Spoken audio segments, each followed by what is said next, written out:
What is the wisdom dakini or daka in Buddhism?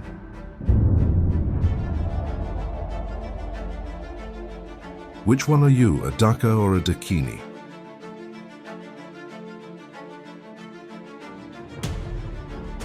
Why is their practice especially important in modern, active life, overcoming the obstacles and the poisons?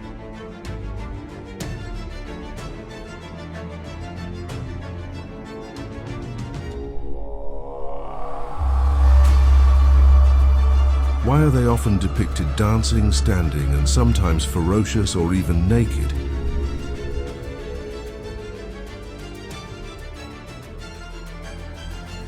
We answer these questions with suggestions on how to define which practice is best for you and introduce you to these wisdom activity practices in Buddhism.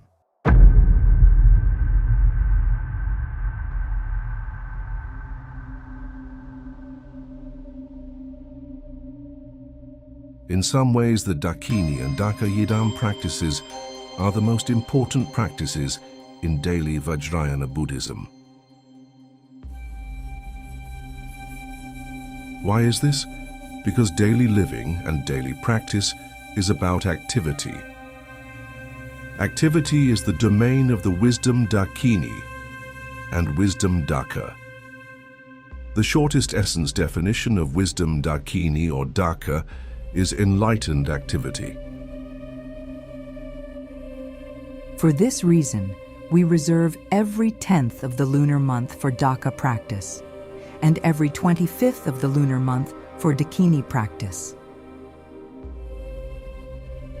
Here we're referring only to wisdom dakini or wisdom daka, or enlightened dakinis and dakas.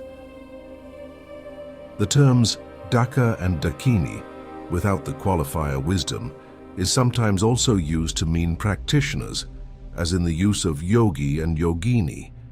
In this presentation, we only discuss the dakini and daka deities.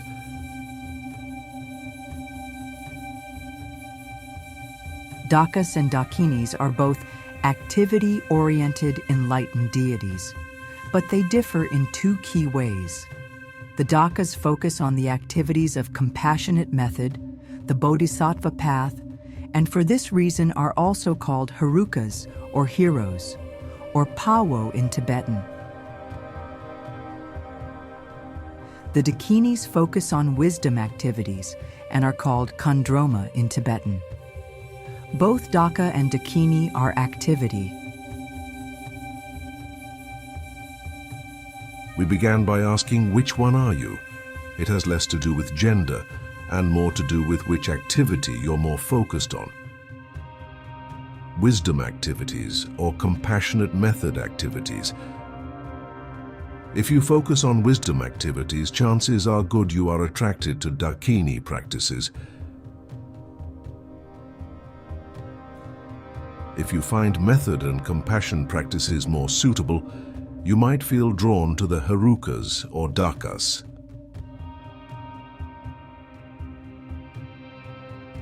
Later in this presentation, we'll discuss the 5 families of dakas and dakinis, which helps your teacher and you find the practice most suitable for you. These are, as you'd expect, grouped by their Buddha family. Buddha Dakini and Buddha Heruka. Padma Dakini and Padma Heruka. Karma Dakini and Karma Heruka. Vajra Dakini and Vajra Heruka. And Ratna Dakini and Ratna Heruka. Each of these activity dakas and dakinis focuses on a different poison, remedy, activity, and method.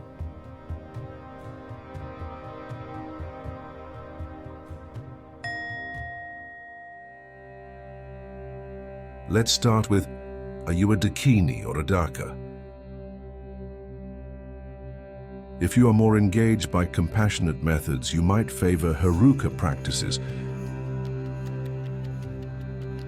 These include active purification, blessings, transformation, healing, enriching, pacifying, controlling, and wrathful activities for the purpose of helping all sentient beings. If you favor wisdom activity methods, you likely focus on Dakini practices.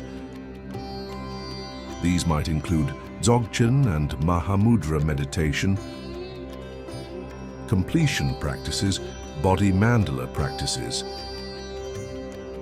emptiness contemplation, and the 6 yogas of Naropa. It has nothing to do with your gender and everything to do with your focus. Men can, and often do, have Dakini Yidams, or meditational deities, because their practice is wisdom-oriented. Women can, and often do, have Daka or Haruka Yidams, because they are more engaged in method. Both are complete, because it is always understood that both Dakas and Dakinis emphasize all 3 of compassion, wisdom, and activity. The difference is emphasis. Because of the activity symbolism, the enlightened Dakas and Dakinis are more likely to be standing, dancing, flying, ferocious in appearance, sometimes with multiple faces, arms, and legs, all symbols of their constant activity. Dakini wisdom deities tend to be naked because they represent the freedom of thought without concept, of emptiness and unencumbered and uninhibited thought. Dakas and Harukas, as the action heroes of method, tend to be more complex, carrying symbolic implements, usually with wings to symbolize they are sky-goers. In Dakini terms, the sky-goer symbolism is represented by dancing, which is a metaphor for putting wisdom into meritorious action. Dakinis and Dakas can be confusing because the word arises from the Sanskrit. The Sanskrit term Dakini is related to Diyate, meaning to fly. However, the actual term should be Jnana Dakini, which means wisdom Dakini, or enlightened Dakini. In Tibetan language, this becomes Kandroma, meaning sky-goer. Likewise, it's not really Dakas, but rather wisdom Daka, or enlightened Haruka, and Pawo in Tibetan.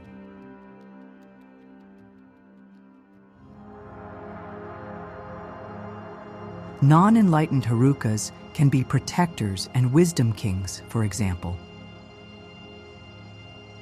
And Dakini can mean worldly protectors and deities.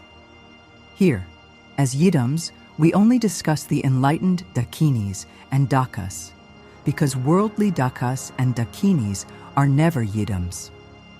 When a teacher gives you a wisdom Dakini or Haruka practice, or you choose one for yourself and seek empowerment from a teacher, it's usually because this activity is most beneficial to you right now. If you or your teacher recognize that attachment, clinging, or lust is the poison that most impacts your daily life, and your focus is wisdom activity, then your teacher might recommend, for example, Padma Dakini or Vajrayogini, or other red Dakini forms such as Kurukula. The Dakinis, like all Vajrayana deities, are usually symbolically depicted in colors representing their activity. In actuality, a wisdom Dakini can appear in any form, but the colors, poses, and attributes represent the focus of their practice. For example, Vajravarahi is often red or blue or other colors, and she can appear in various forms. If you take a wisdom Dakini as Yidam, you are bringing that activity into your practice because you or your teacher recognized you needed that activity.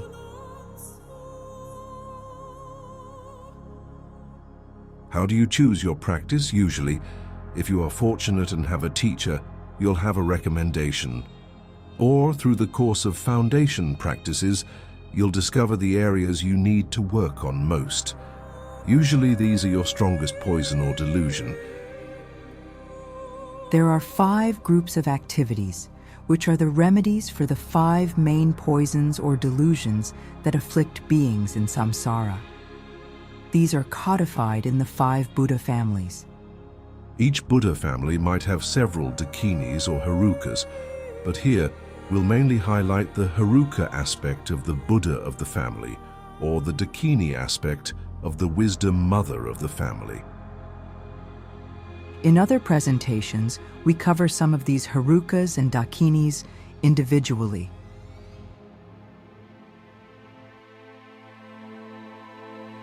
For now, the question is, daka or dakini? Method or wisdom? Once you know that, which activity and family is most beneficial to you now? This is why we have teachers, to guide us and then instruct us appropriately. But here is a quick overview, which can vary by lineage or tradition. The White Buddha family of Vairochana and Datvishvara overcomes the obstacles of delusion and ignorance with ultimate wisdom. The wisdom dakini is Akashadattvishvari, the Queen of Space, also called Buddha Krodeshvari. The Daka is Buddha Heruka, who in his most wrathful form is Mahashri Heruka or Mahotara. Yamantaka is also a very powerful highest yoga Heruka of Vairochana's Buddha family. There can be multiple Herukas and Dakinis in a family. The Red Padma family of Amitabha and Pandaravashini overcomes the obstacles of attachment and lust with discerning wisdom. The Dakini is Padma Dakini, often practiced as Vajrayogini or Vajravarahi. The Daka is Padma Heruka, who is Hayagriva.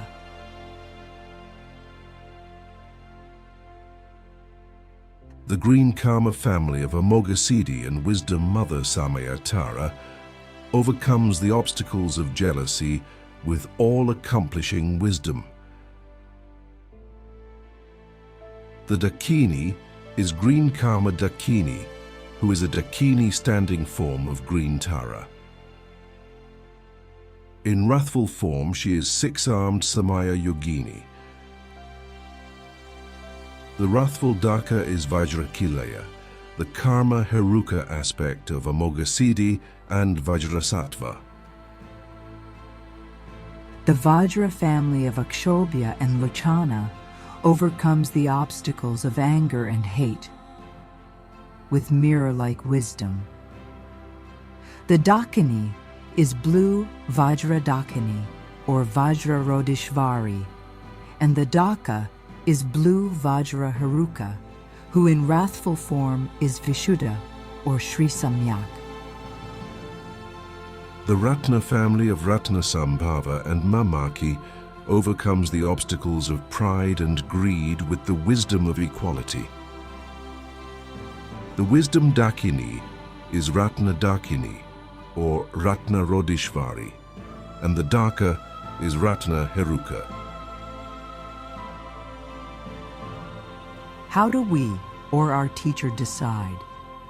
For example, the most common and pervasive poison or obstacle to be remedied is usually attachment, which is the area of focus of the Lotus Buddha family of Amitabha. This is one reason Amitabha is so popular. If you focused more on method and compassion, you might choose a Heruka or Daka practice from the Padma family, usually Hayagriva, who is Amitabha's wrathful Heruka form.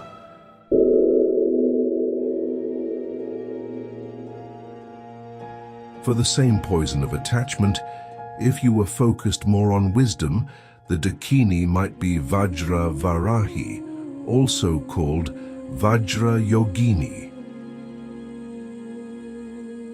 This is the main Padma Dakini, although there are others such as Kurukula. There are specific methods built into the sadhanas and meditations of each of these, focusing on these areas.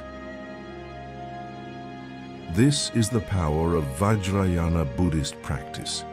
The symbolism and levels of teaching help us break through into greater and greater realizations, with methods proven through long lineages of practitioners.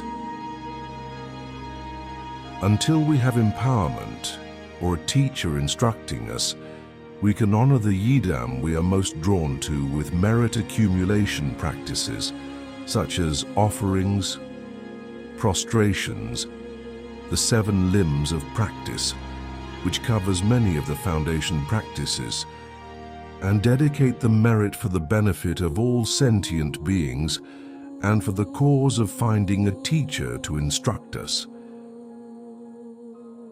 If we have a teacher of this yidam, after empowerment, we'll normally receive a sadhana, or guided practice, which will include more practices such as generation and completion, or wisdom practices. Until then, it is helpful to take refuge in the 3 jewels daily, make offerings and merit practices for your prospective yidam, and search for teachings and empowerments in future.